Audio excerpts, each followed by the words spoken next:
If you're originating in 2025, then what you better do is raise your game. The days of people throwing deals at you are over. If you don't have the ability to change in any business right now, you probably shouldn't be in the business you're in. People have always had to adapt. How long have you been adapting, Jeff? 36 years, 37 years. I'm on this podcast with my man. That's awesome. Yeah.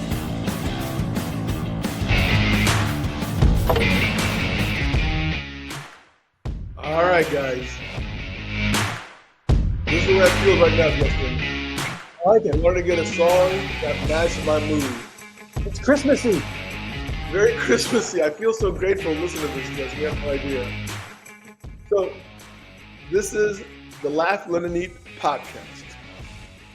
Today is 1 week. Is it 1 week before Thanksgiving? Wow. We made it, Justin. We almost made it. There's a week to go. Don't jinx us. Don't jinx it. No. I was actually flying home from Utah yesterday, Justin. You're not going to believe the movie that I actually watched on the plane. Was it Good Will Hunting? It was not, sir. It was Plane, Trains, and Automobiles. Oh, that's a classic. My favorite line is, "I like me." That's actually the title of his biography movie on Prime right now, right? Watched it. I love John Candy. I mean, I was just like, wow. I saw it in there. I was like, am I going to jinx myself if I watch this movie? Is my plane going to like take me to Kansas and I'm going to be stuck there overnight? I'm going to meet somebody who sells like these cheap things, and you know what I mean? Oh, or does the guy sit down next to you that takes his socks off? He's like, "Oh, my dogs are barking tonight." And you're like, so that's what I wanted to talk about. This morning, I'm watching one of the Channel 4 NBC Today show. Yeah. And they're talking about airlines bringing back civility on the airplanes. And one of the things they actually talked about was taking shoes off. Yeah, don't do that. So I'm guilty of that. You take your shoes off on planes? But not if there's like somebody, like not if somebody's like, yeah, like on business or first class, I do. Okay. If I'm in coach, I don't. Okay.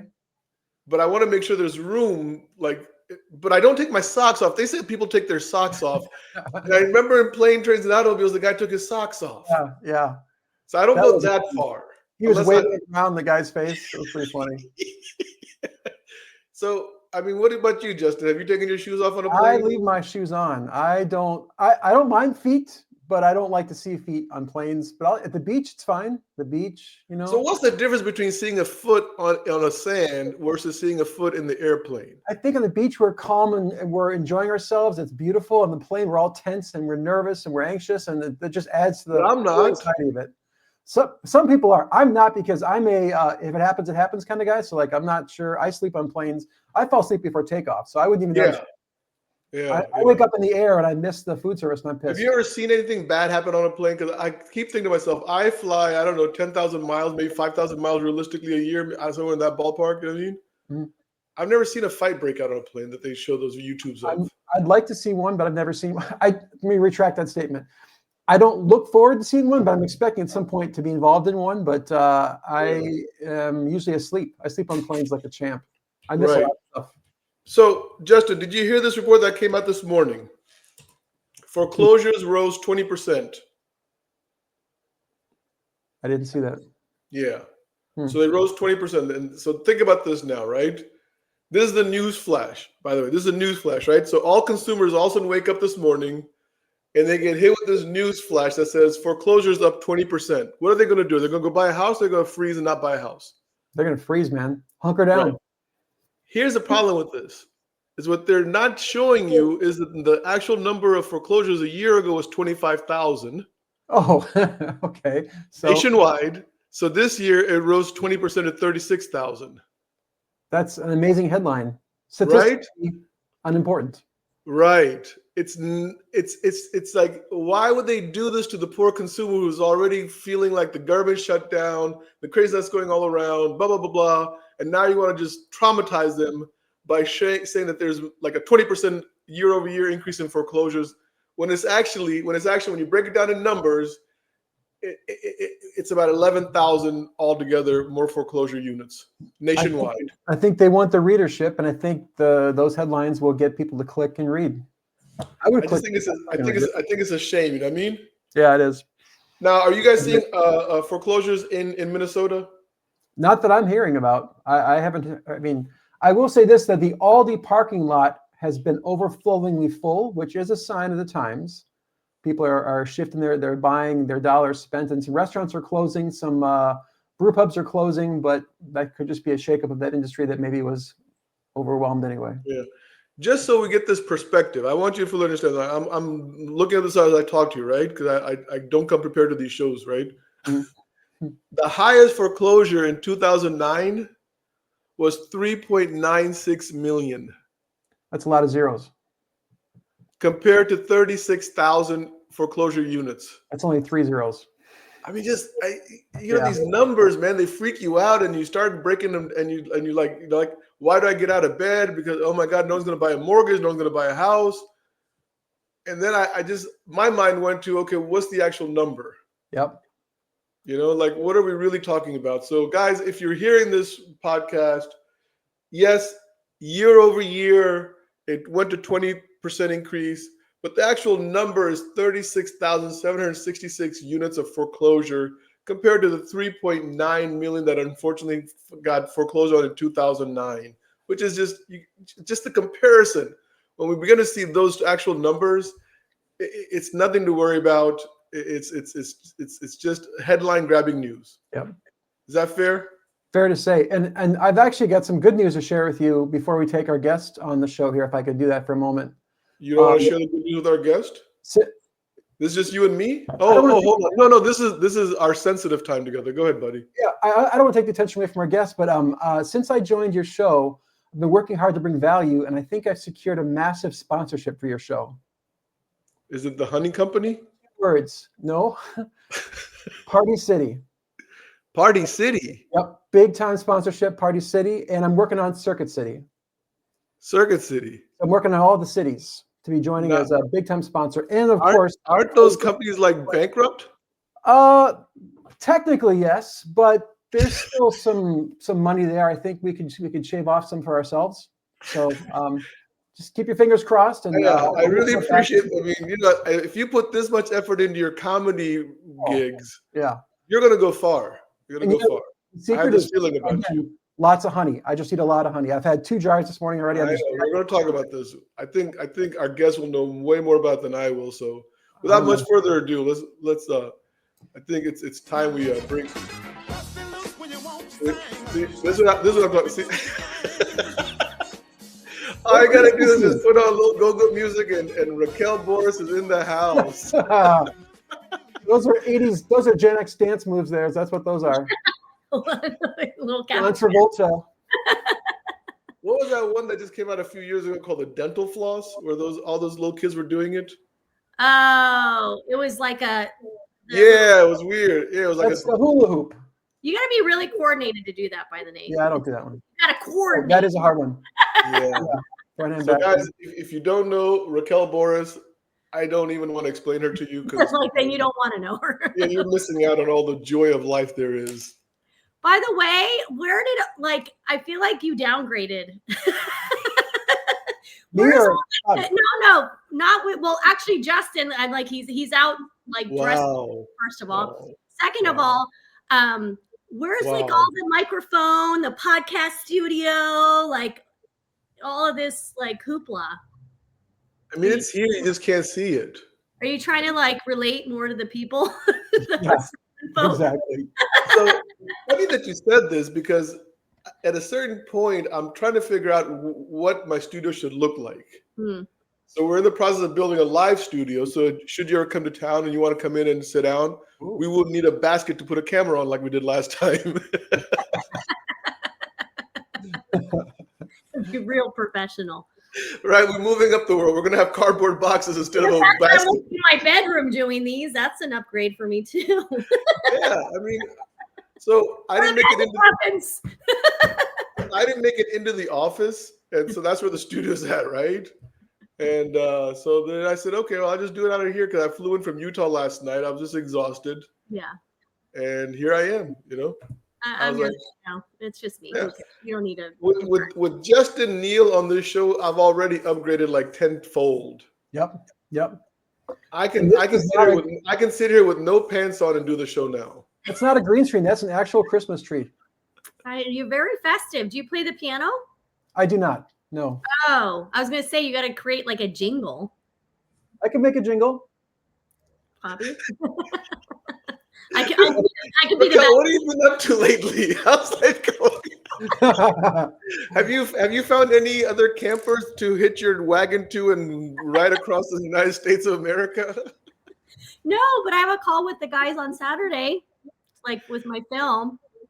So give us an update. I mean, so let's start from the beginning. So everybody who knows Raquel Boras, by the way, when I told a couple people that I'm going to end season 6, they go, Raquel, who, why? And I said, hold up. Whoa. And I said, you don't know. Raquel was in my top 5 of the people, first 5 episodes, drove to Gaithersburg, Maryland to come and kiss a puppet. Yes.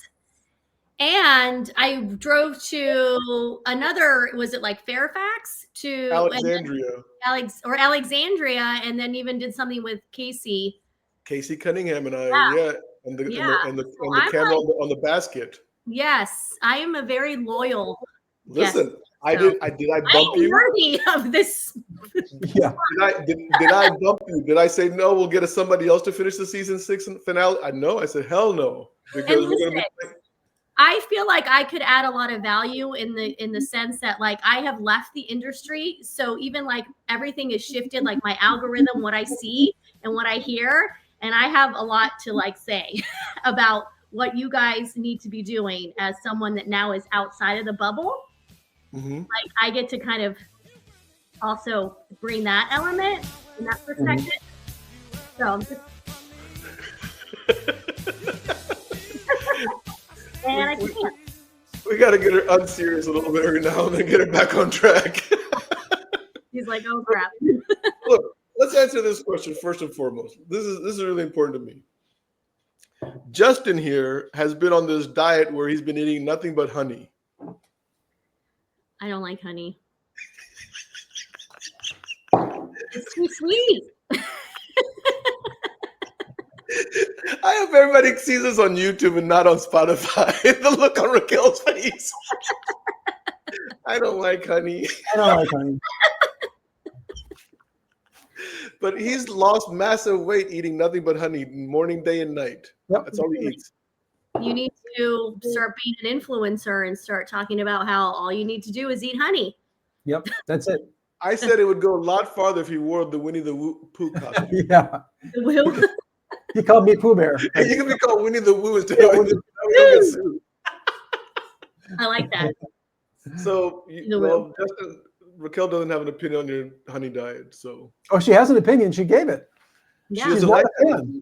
Yeah, but that's not funny. Like if I do like one of those like acai bowls or do anything, they're like, "Would you like honey on it?" I'm like, "No, thanks." I've never met anybody who doesn't like honey. Yeah.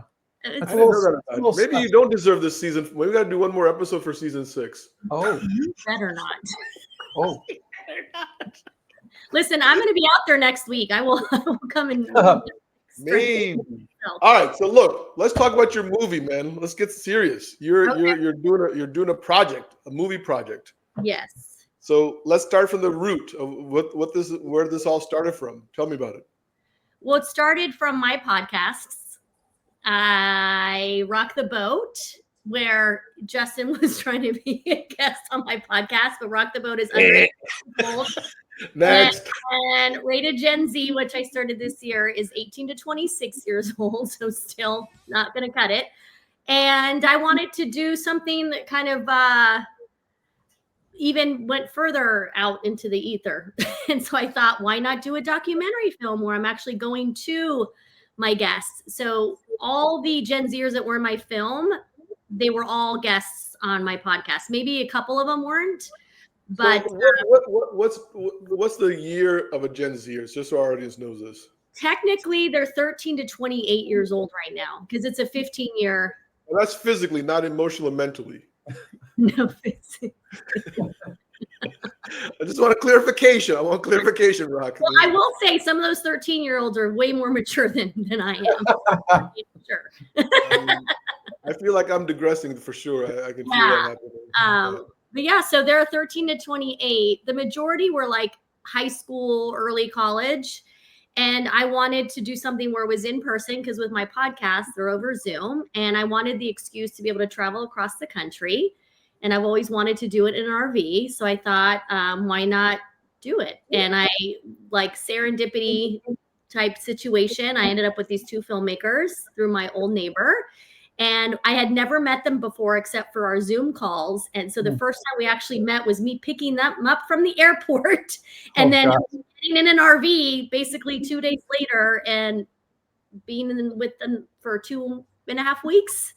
Wow. Filming across 13 states. So that's kind of similar to plane, trains, and automobiles where they just kind of meet and end up, right? Mm-hmm. Did you have any plane, trains, and automobiles type experiences that you could share with us?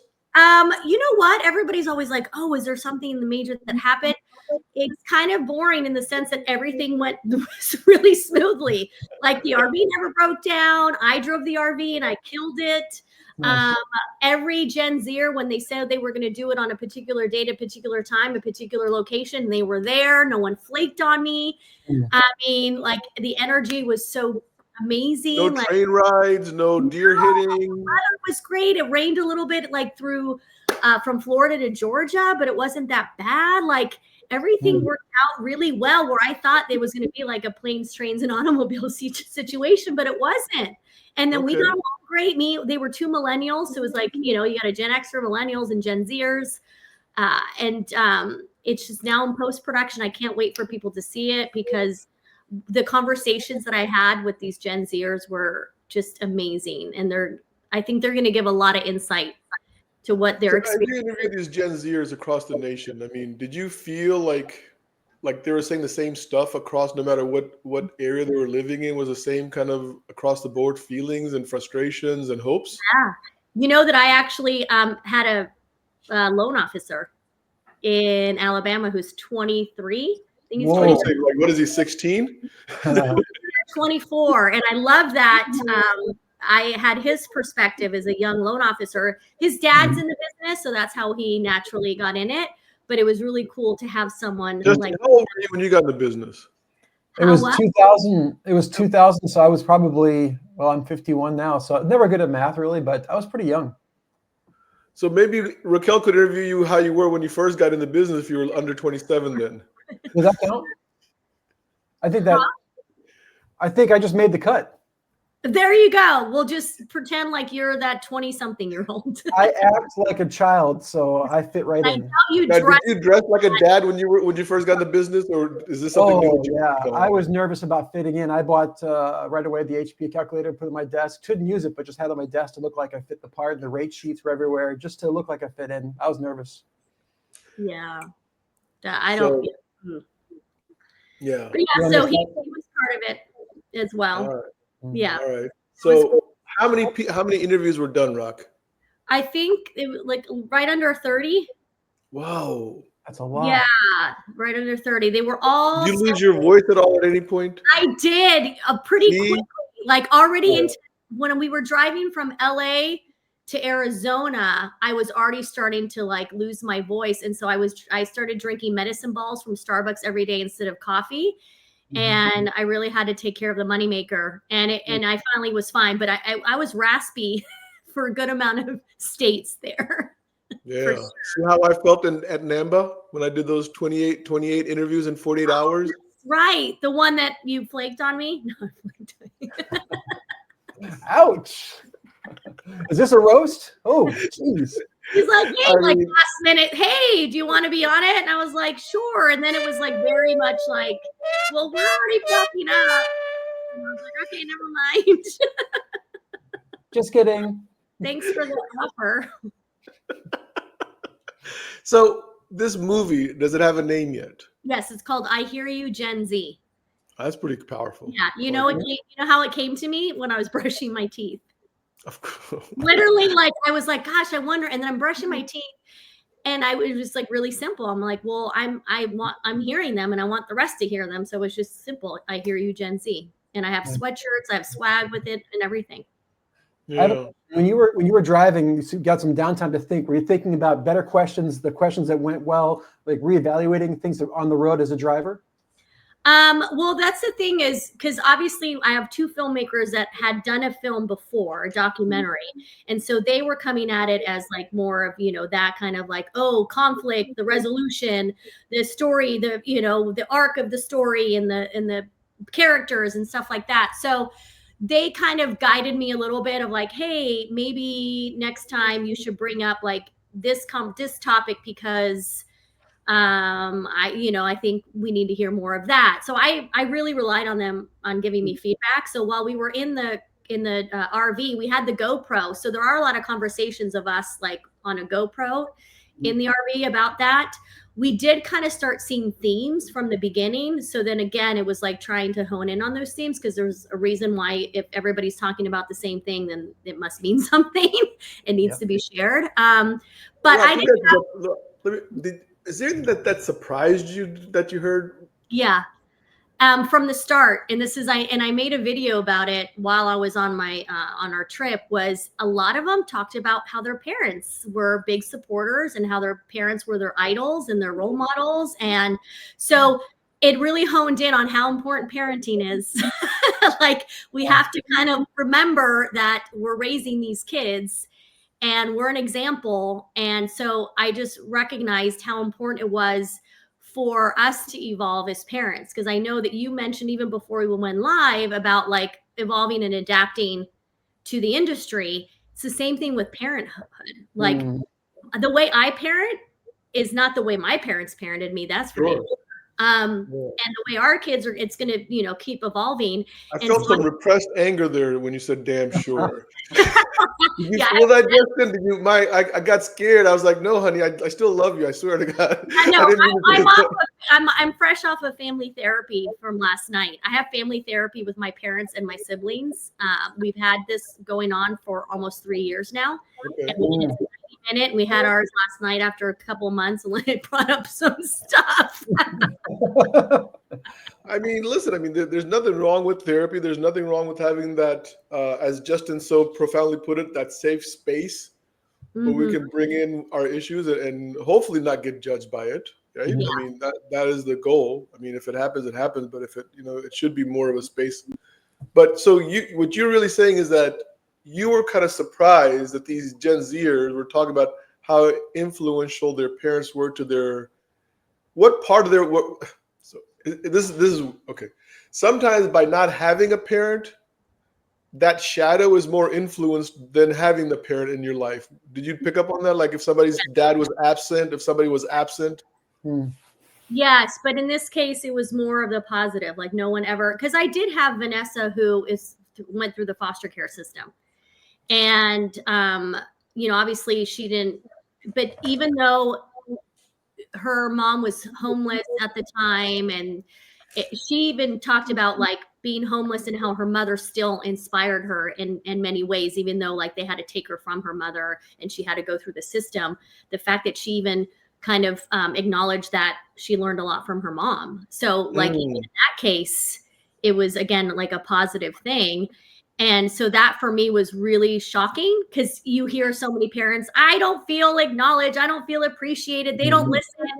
And I realized like, no, they're listening. If anything, like now more than ever, because what I have found is that they all know that there's so much information out there and they know that a lot of it is misinformation. So they're relying on their parents to be the ones to be there telling them like what is truthful, what is not. I mean, obviously there's some parents that maybe they're also being bamboozled too, but you're trusting that your parents the one that's going to take care of you and protect you and help you and guide you. And so that's something where I think a lot of these kids are wanting and needing. And if they're not getting it from a parent, guess what? They want mentors. And I mentor a lot of kids too that have great parents, but they also kind of need somebody else that they can kind of look up to and think, okay, this person has gone through this and I'm going through this. Like there's a lot of things that I have experienced that these kids like want to hear about because they're kind of going through it too. I mean, the fact that I went through a clinical depression in college, that I had a failed suicide attempt, I've gone through divorce. I have, all these things where there's value to me telling them about, my failing forward. Yeah, no, listen, I mean, the thing is I'm plugging you, Fabi, like there's but let's make sure if we're gonna plug, then you gotta say it the right ways. It's falling forward. Oh, falling forward. Okay, excuse Thank me, you. sorry. You can fail forward too if you want. That's Yeah. I mean, look, This and is if you so order now, Fabi will come to your house for Thanksgiving and sit with you and your family and read the book to you. by the fireplace. But I mean, it's the same concept, right? Like it's just they need to hear more about us adults having gone through failures, having through situations, having hit rock bottom, how we've been able to survive it, because they're navigating the world in that way too already at a young age. And so I want adults to recognize that instead of like, having the gap widen, we need to bridge the gap. Like we need to do a better job of doing that. If anything, like this disconnect that we have, it's not healthy for anybody. And so that's another element of the movie of being like, hey, we have a lot in common as adults with these young, kids. Plus we were teens, we were young adults at one point. At one point in my life, I think.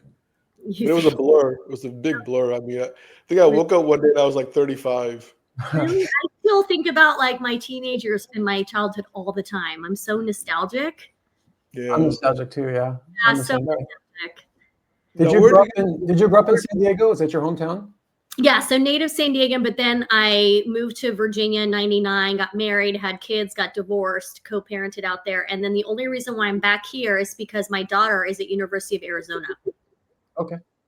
She graduated. Raquel doesn't know that San Diego's in California and that Arizona is another state. Shh, don't tell her. Don't tell her. 6 hours of a drive, so that's. There's no way, no kind of like shade at people that live in Tucson, but. Yeah. Tucson. So what states did you travel through in this 2.5 weeks? So I went through Arizona, Colorado, I'm trying to think of like Utah first, then Colorado. Yeah. So it was Arizona, Utah, Colorado. We did do the 4 points. We did like a little side, like a detour. And my ass sat on 4 states at the same time. It was awesome. So we did that. It was actually really fun. And then, because I'd never been to Utah, so we went through Utah, stayed in Moab, which was beautiful. It's gorgeous, isn't it? Yeah, then to Colorado. And Leora Ruzin, it was Leora's son. So, and it's crazy because get this, I have never met Leora in person. And I have had her son on my show 3 or 4 times. And this was the 3rd time I had met him, and I'm in her home and she's away on business. So like, it's crazy. Yeah. So you still didn't get to meet her. I still didn't get to meet her. Her husband's the one that was like, like there. So it was insane. But she had a painting of mine that I had gifted her in the kitchen, which was really cool to see. Nice. So yeah, Colorado. Then we drove down to Texas, then Louisiana, Alabama. What's next to Alabama? Is it Alabama, Georgia? Okay, Georgia. Well, but we went through Florida and then went and then you went down and then back up again. Yeah, we did do a detour of Charleston, South Carolina. Okay. On the schedule, but what was really cool. One of my Gen Zers who was on my podcast, who's actually from Fairfax, he goes to the Citadel, and he's such a cool guy that he texted me. He's like, "Hey, if you happen to be coming through Charleston, I would love to be in your movie." And I was like, "We're not, but let me see if we can make it happen." And we made it happen. And so we went through Charleston. And what was really cool is that my son's best friend, his childhood best friend that he's known since he was 5 or 6, like in Virginia, he lives in Charleston, and his mom saw on an Instagram story that we were going through, and my son, and they both were like, "You should reach out to him." And I hadn't seen him in like almost 10 years. I reached out, and we ended up having a drink together. Oh, wow. Okay. And we FaceTime my son. So that was like a really cool little fun thing too, to kind of see him. And then, North Carolina, South Carolina, and then Virginia. And we ended up in Leesburg on my 50th birthday. Oh, wow. The last. I must have missed my invite. Yeah, I was going to say, Fabi's in that area. I know I must have gone to my spam. I think it went in my spam. I'm sorry, Rock. No. I'm so happy belated birthday, buddy. Thank you. But yeah, so I figured like what a great way to like end filming on my 50th. And not only that, like right after we had finished the interview, my best friend from like that I've known since college, since 18, she lives in the Palm Desert area. She flew out on the red eye and surprised me. We have my phone, so she could track me, and she tracked me down to this kid's house. Oh my gosh. And surprised me with balloons. And I was just like, are you kidding me? Like she flew out just for the night. Like, and then back to yeah. What a great friend. What a great friend. So it was really, really special. Just I think if you had made it to Minnesota, you could have interviewed Justin. I'm available. Yeah. I'm not sure. I mean, around us. You went all the way around. No, I have so many people that are on like the upper states and like, you know, the Midwest that are like, if you come through next time, I'm like, well, next time someone's going to have to foot the bill because I foot the bill for this entire project and it was a lot of money. Like about, I mean, it's because I sold my condo. So I had equity. Mm-hmm. So I used some of that to fund the film. So now I'm like, if you guys want me to do something else, someone's got to pay for it. I can't. So where is this movie now? What stage are we in? So Seth and Brian, oddly enough, they're together now. Seth flew down from South Carolina to Florida to be with Brian so they could be together to continue to edit. But we have like 40 hours of footage that we have to condense to 90 minutes. Jeez. So that is a lot. And so we have our call on Saturday. They did show me some clips last time we were on a call and I did cry because I was just really emotional because I forgot like what a lot of these Gen Zers said. Mm-hmm. And also like, I was surprised that I actually sounded somewhat like intellectual. I was like, wow, okay. I kind of sound like I know what I'm talking about. Listen, I was worried. You're in the moment. You're trying to buddy. So you're in the moment. You're dialed in. You're not thinking about no, not only that, these Gen Zers, when you're sitting there listening to them, even Seth and Brian, they were just so blown away at how smart they sound, how eloquent, how insightful and self-aware. I mean, they're my guests. I'm the host or the interviewer or whatever, you know, and I sounded like an idiot because I'm like, okay, you know.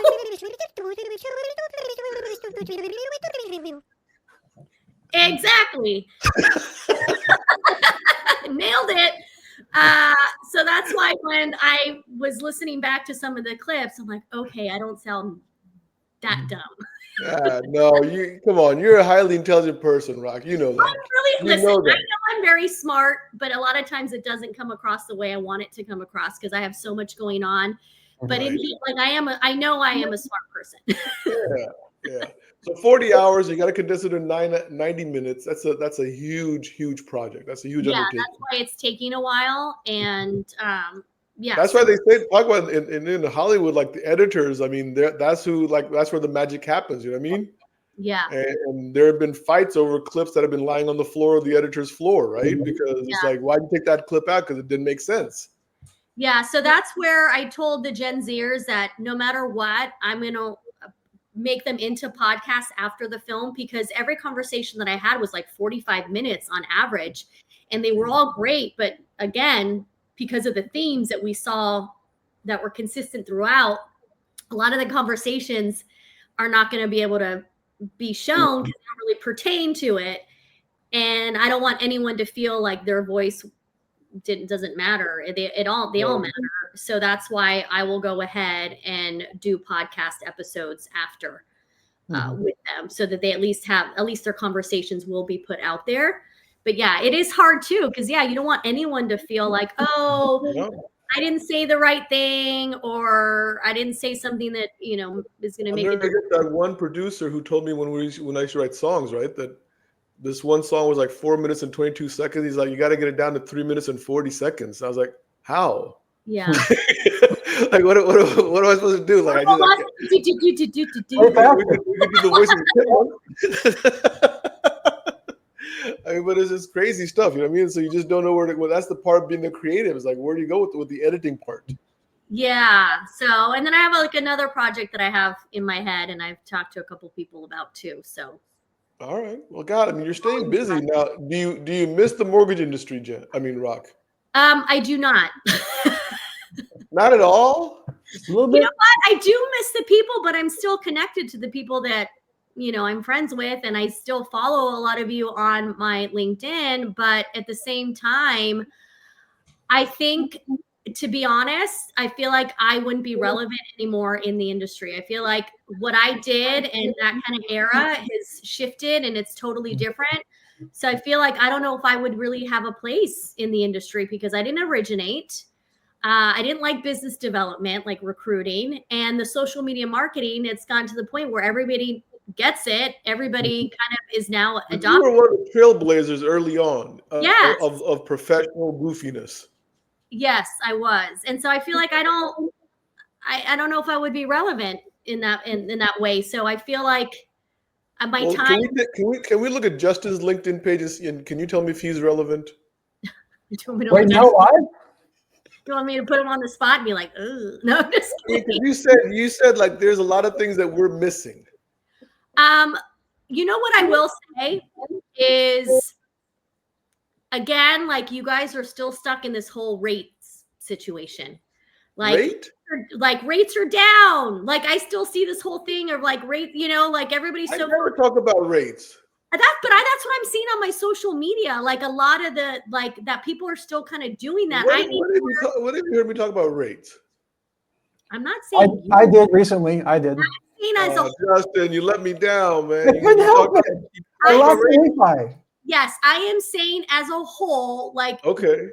that it's still kind of the same thing where there's only a few people that I'll follow right now because they actually explain things. And what's funny is that one of them is a real estate agent but doesn't really do real estate anymore. I think I posted about him on LinkedIn because I tried to get him on LinkedIn when I'd met him. He's the number one followed real estate agent on TikTok, and he's in Delaware. Zach Faust.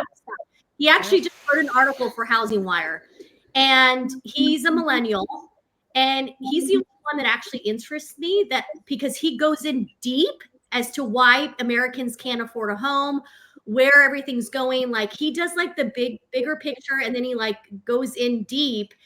And I feel like that's what we need more of, like more people to sit there and really get in the nitty gritty of these things for the consumer to really understand what is happening. Because I still like, it's kind of cool being that I've been in the industry. I can have conversations with people that are like everyday people that are asking me about what's going on. And like I had one woman the other day, because I do demos for a friend of mine, like to make some side money. Like I'm selling her hot sauces and chiles, and I'm at a market. And this woman comes up and we started talking about housing. I don't know how. And she's like, is it true? Someone told me that a lot of it is like regulatory. And I go, yeah. Like she didn't understand that like regulations also dictate like why people can't buy, and the, investors coming in and paying cash for a lot of these homes. Like we were getting in deep, and she really was like, wow, this is fascinating because I didn't believe it. Like I just didn't kind of understand what was happening. So I feel like we have to have more of those conversations. Like when the 50-year. So I've been saying this for a while, Rock, that I don't think that loan officers and mortgage people use the right platforms to talk about the right information. So like too often on LinkedIn is like, it's a great time to refinance. And I'm like, okay, but this is a business platform. You're like speaking to 6,000 other loan officers who want to refinance everybody else also, right? Yeah. Like go on TikTok or Facebook or LinkedIn or Instagram, whatever, or create a YouTube page and create that content there and explain why the rates are better to improve or to refinance right or now. just really get like, again, specific about like numbers. Like I loved when like with the 50-year mortgage situation, like the ones that I appreciate when people actually broke it down and said, guess what? You're going to be paying a lot more interest over 50 years. Like it might sound great in the moment to save $100 a month, but at the end of the day, like this is what it's doing. Like that's what I want to hear. And so I think like there's still a disconnect there too with a lot of the people. What happens is I don't think you realize that your guys are in a bubble. Like I've been out of the bubble a couple times. Like I left the bubble in 2020 before COVID hit to do my whole personal branding. Fabi and I had lunch like right before everything went to, hell in a handbag. And so I got out of the bubble. And so then when I got back in, I was like trying to be really adamant about like, hey guys, once you're out of the bubble, you recognize people don't know shit when it comes to housing and mortgage. Like, and so then now that I'm back out of the bubble, I'm like, I'm still seeing a disconnect. But don't you think like sometimes LinkedIn puts us in a bubble? Like it's like, look, see, there's a bubble around Justin right there. See that? So you can't help but be in that bubble. Yeah, it's not his fault.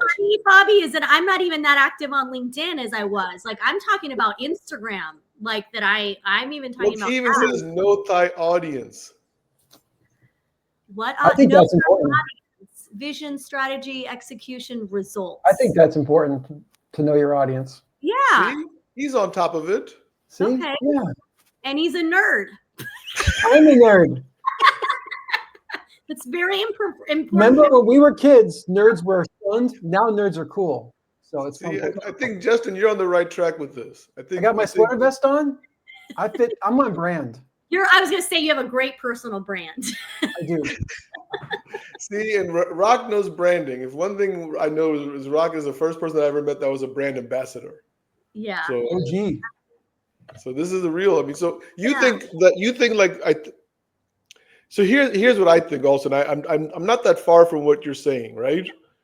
Is loan officers think, okay, I just need to make 2 videos, tell them it's a good time to refinance, consolidate your debt, and I'm going to have more loans than I know what to do with. Yeah. Is that a pretty fair mindset? Yeah, I think it's still hard for a lot of loan officers to like understand that they actually have to work to get the business. Like, I know it sounds awful, but I feel like a lot of them still feel that way. And again, adapting, evolving, having to change. And I'm telling you, like talking to these Gen Zers, like they want information. They want to be spoken to in a way of like, hey, you guys are smart, so we're going to give it to you like in a smart way, and we're going to be like really truthful about it. Like, it's funny, I will tell you this. When we were filming in LA, we were filming an actress, and we were like at a local community thing in Hollywood. And of course, with the cameras, people are like, oh, I mean, it's LA, everybody's always filming, but there was these kids on the soccer field, and they're like, what are you guys filming? And I was like, a documentary. And I was like, how old are you? I'm like, if you're 18, I can get you on camera. And he could sign his own release form because his parents clearly weren't around. They were just a bunch of kids. And he's like, oh, I'm 18. I'm like, let me see your ID. It turns out he was 17. He was like showing me he's like 16 or 17. And I was like, your parents aren't here, are they? He's like, no. I'm like, well, then I can't. I go, but listen, off camera, I would love to ask you this question. You're like, your generation, like, what would you want our generation to know about you guys that maybe we don't, or what would you want to say to us? And you know what he said? And at first I was like, and then I thought, wow. He said, I want you guys to stop posting brain rot on TikTok. And I go, what do you mean brain rot? He goes, you guys do all these like silly dances and trends. He goes, I want to hear about like life. And I want to hear you guys giving us advice. He's like, I want to know about like, learning things and life skills. He's like, all you guys do are trying to do these like silly things. And it's just brain rot. And it's just really, you guys look dumb. Wow. Shit. Because we're in the bubble. We're in the bubble thinking we got to do the floss. We got to do the dance. That's what we think we're going to do. And they're looking at it like, what are you guys doing? Like, why aren't you guys just talking to us, telling us like how we can better ourselves and like that's awesome. With like guiding us? And when he said that, like, it's funny how he said it sounding kind of like whatever. And then I was like, no, that's so profound. I was like, that makes sense. And so it's I think it's the simplest things. Yeah. And I think and we're all guilty of it. I was guilty of it. I was doing kind of like the trending things and the funny things because I thought like, oh, that's kind of what I need to do in order to be relevant. And then I realized you did have your meltdown video. He loves to talk about my meltdown video, Justin. That was Let's great. cue it up. Let's cue it up. Being vulnerable. It was great. I loved it. I mean, it was iconic. I mean, I think, once again, those are the moments that defined who you were and why you stood out. Mm-hmm. I gotta find that video because I don't even know what I said, but apparently I had a meltdown. Again, I thought We've it all was had- really We've all honest had meltdowns. because I know thy audience. No, this is good timing because we had Kristen Messerelli or how do you say Messerly? Kristen Messerly. So she was, I can't pronounce it. Someone named Nagmi. I have a hard time with her name. Yeah. So we had Kristen on the show just 2 weeks ago or a week ago, and she was talking about, because she's big in that Gen Z and they lost their trust in institutions. Mm-hmm. And she's kind of saying the same thing, that as individuals, we need to bring the trust back so that they can then trust the institution. Mm-hmm.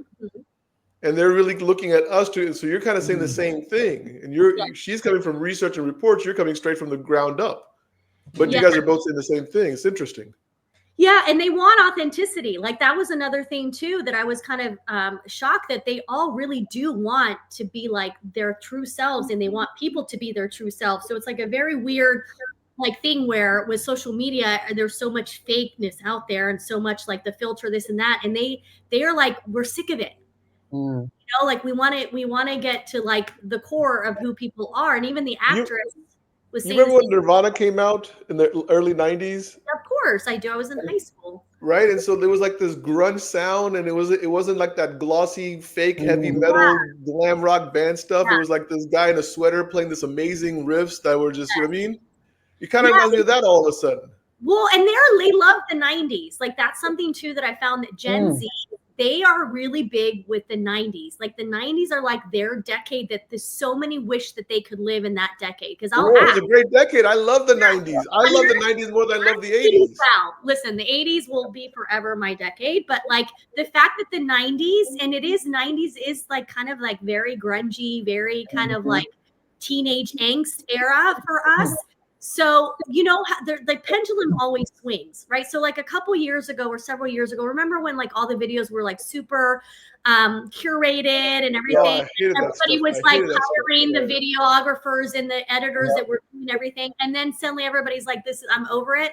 So now the pendulum is swinging back over to people are like, we don't want that anymore. We want like the raw, real deal, like in the moment, behind the scenes. So hold on. So my walk in the wild with Sam Dog. Yes. Where I'm talking about life. Yeah.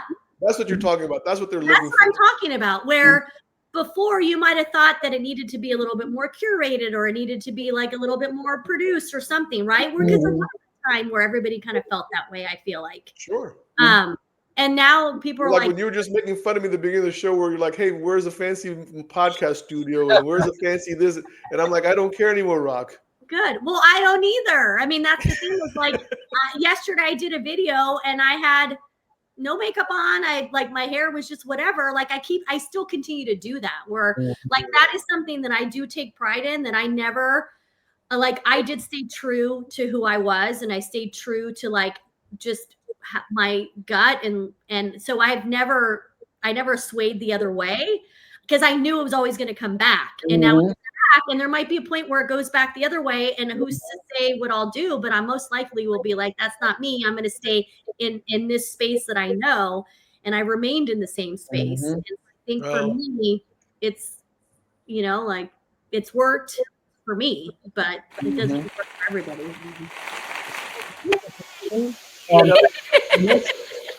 We have come to the end here. This is the end of season 6, guys. Oh, are we? I always love finishing my seasons with Raquel Boras. We've now added Justin the Pooh Neal. Can I just say, whoever said that, why Raquel? Like, I feel like I did give some insight to you. I didn't say that. It wasn't me.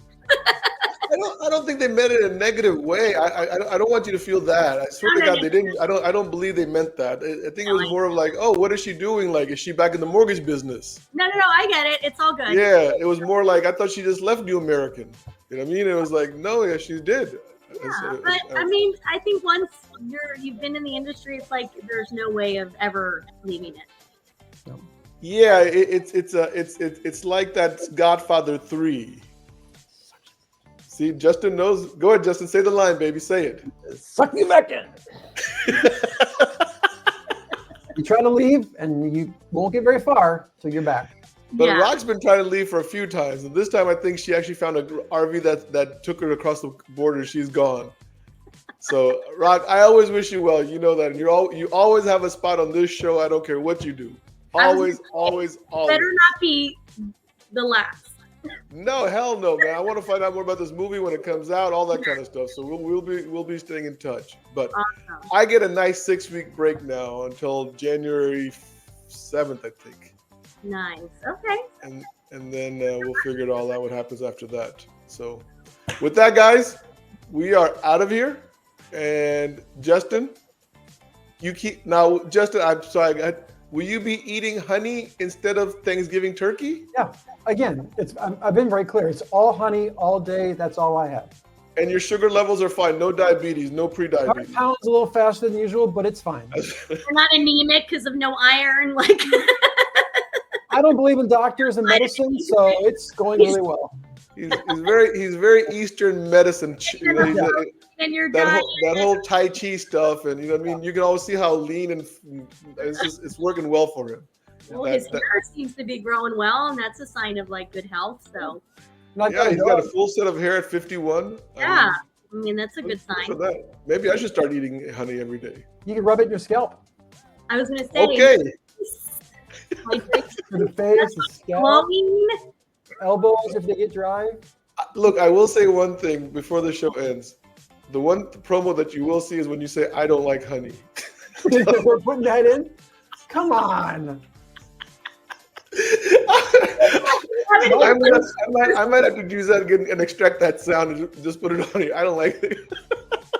You want to see a grown man cry? All right, JP, get me out of here for season 6, guys. Thank you.